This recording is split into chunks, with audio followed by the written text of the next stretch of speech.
selamat siang para netizen dimanapun kita berada. Salam inspirasi bagi kita semua. Ya, berbagai cara yang dilakukan oleh geng Solo, begitu kan? Ya, oleh kubu-kubu Mulyono begitu. Soal penawaran restoratif justice, soal mediasi, ya. Roy Suryo dan Dr. Tifa ini kabarnya begitu kan? Ya, ditawari ya JPU ya tawarkan restoratif justice ya kepada Roy Suryo dan Dr. Tifa.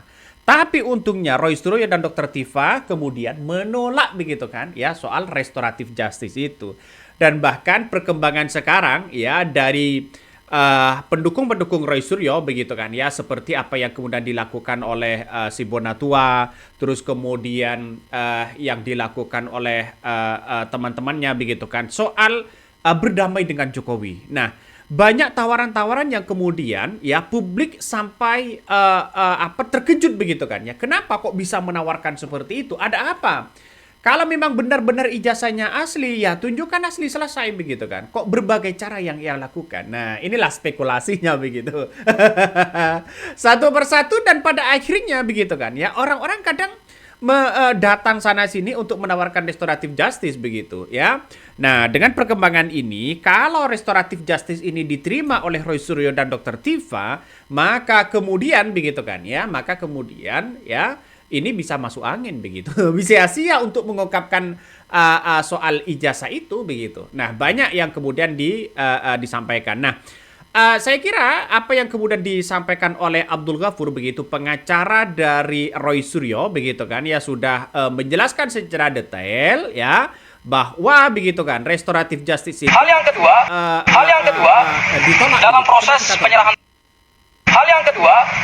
dalam proses penyerahan tersangka tadi, ada pertanyaan dari jaksa penuntut umum kepada para tersangka yang kami sebut adalah para pejuang, yaitu apa? Pertanyaan terkait dengan tawaran untuk dilakukan restoratif justice atau berdamai dengan pelapor Pak Joko Widodo. Kemudian juga ada tawaran juga untuk plea bargaining atau pengakuan bersalah dari kedua. Hal yang kedua, dalam proses penyerahan tersangka tadi yang dilakukan oleh JPU kabarnya begitu kan. Artinya secara tidak langsung bahwa ya Roy Suryo ini didesak ditawarkan untuk mengakui begitu kan kesalahannya, terus kemudian ya ditawarkan untuk mendapatkan restoratif justice. Tapi untungnya ini ditolak begitu. Untungnya ini ditolak. Keren bos ya. Kalau sudah seperti ini kan keren begitu. Artinya ya Roy Suryo dengan kawan-kawan mereka tidak mau lagi soal-soal seperti itu. Ya tidak mau lagi dengan adanya restoratif justice dan sebagainya begitu. Nah, walaupun sekarang ini muncul narasi-narasi di berbagai media sosial bahwa si Bonatua begitu kan sudah menggugat juga begitu dan nampaknya ada perkembangan mediasi begitu kan ya. Juga ditawarkan begitu kan ya perdamaian. Nah, kenapa kok sampai segitunya? Kalau toh pada hakikatnya menawarkan perdamaian sekarang, kenapa kok tidak sejak awal? Karena kita tahu bahwa ini laporannya sudah masuk begitu kan, bahkan Roy Suryo jadi tersangka, bahkan selangkah lagi menuju ke pengadilan. Nah, saya kira bahwa Jokowi ini begitu kan ya. Jokowi ini nampaknya malu untuk mau mencabut laporannya. Sebenarnya selesai begitu. Kalau Jokowi ingin tidak malu begitu, cabutlah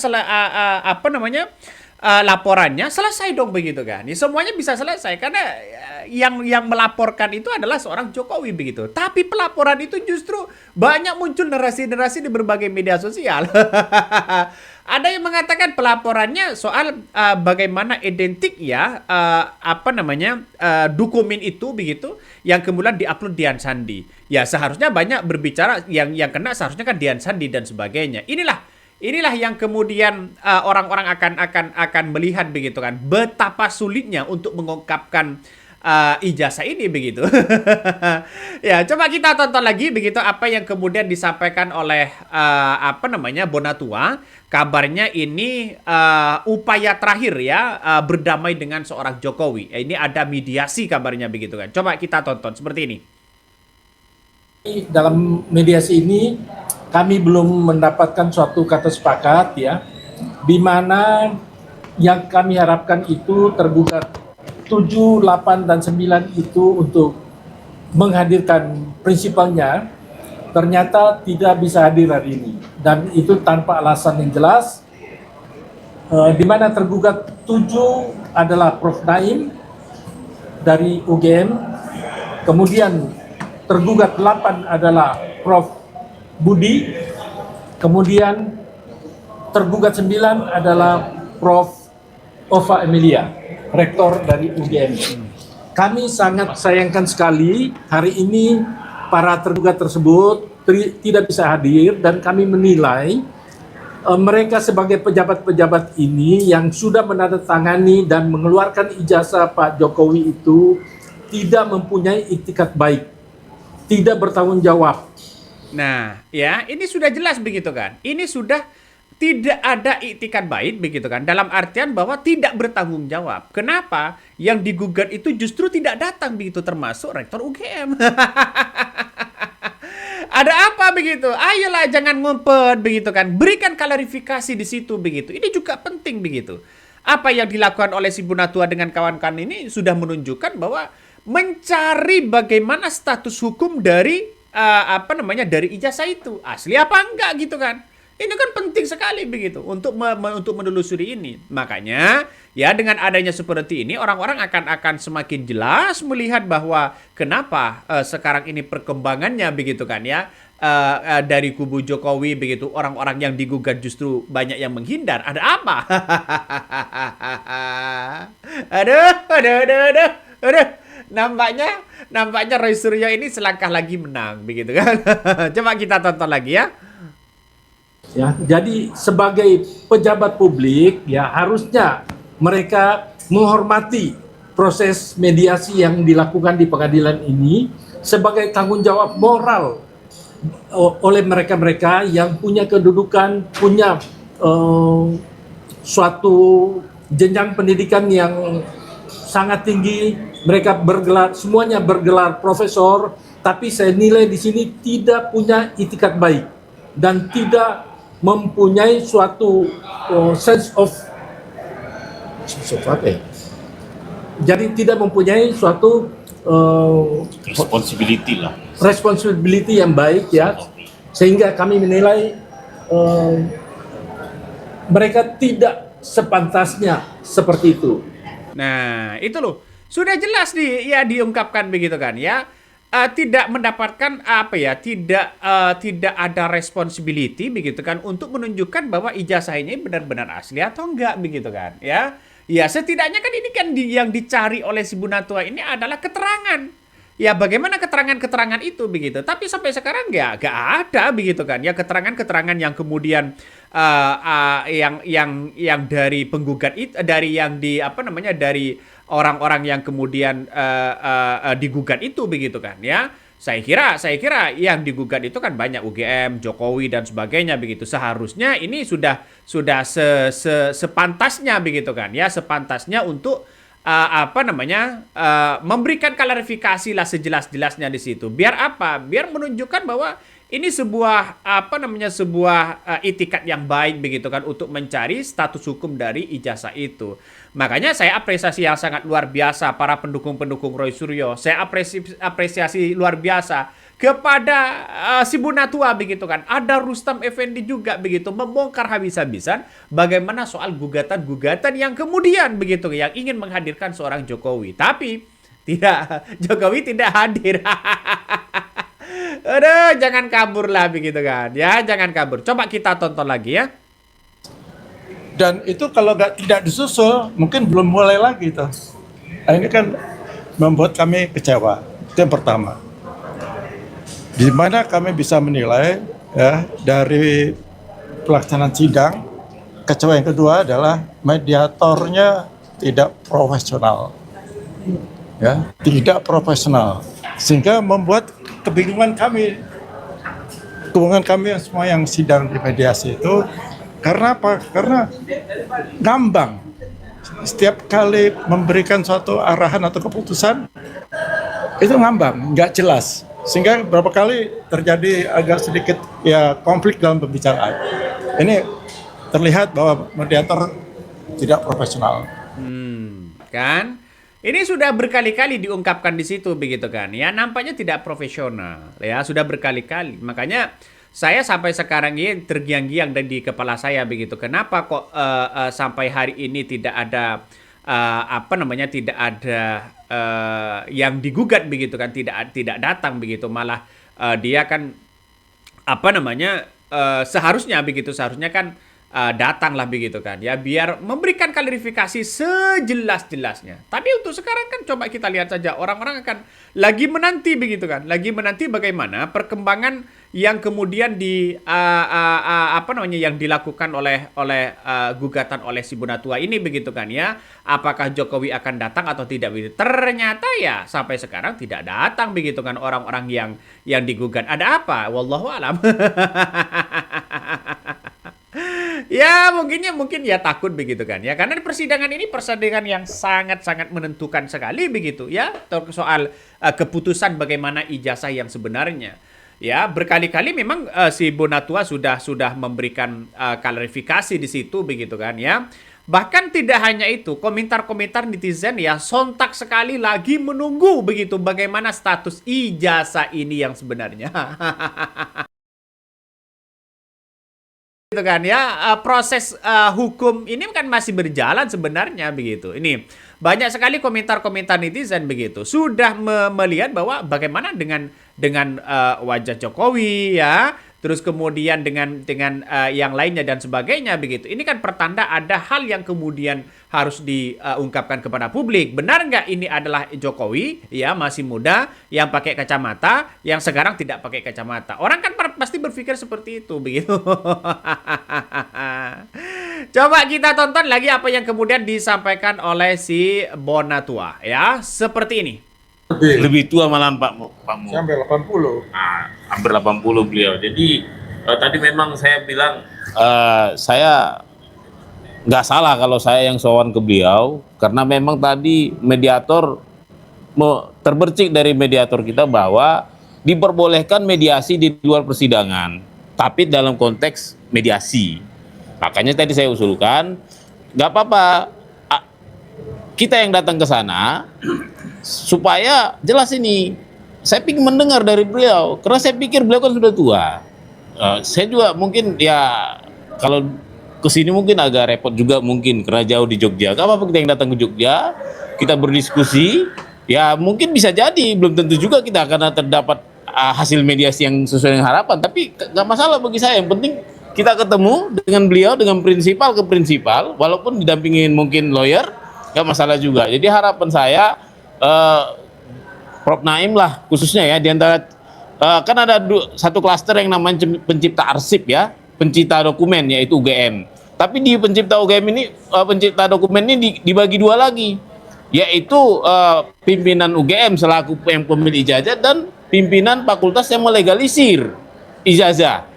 Nah, legalisirnya ada dua lagi, yaitu Prof. Naim yang melegalisir ijazah tahun 2005, 2010, 2012, 2014, dan Profesor Budi Adi yang melegalisir ijazah tahun 2019.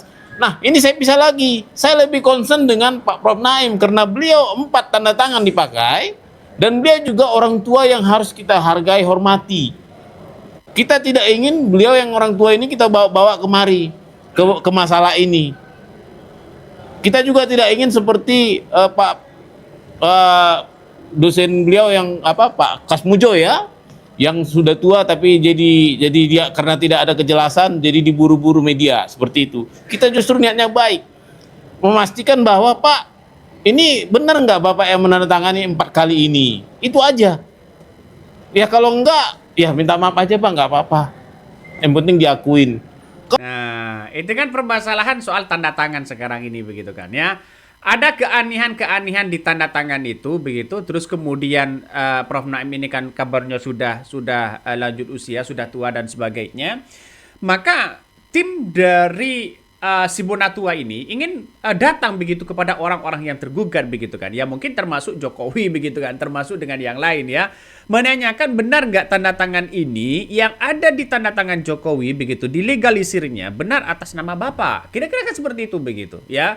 Jadi saya kira dengan adanya seperti ini diperbolehkan begitu kan untuk klarifikasi dalam bahasa Arabnya itu kan tabayun begitu kan ya, untuk memberikan klarifikasi itu.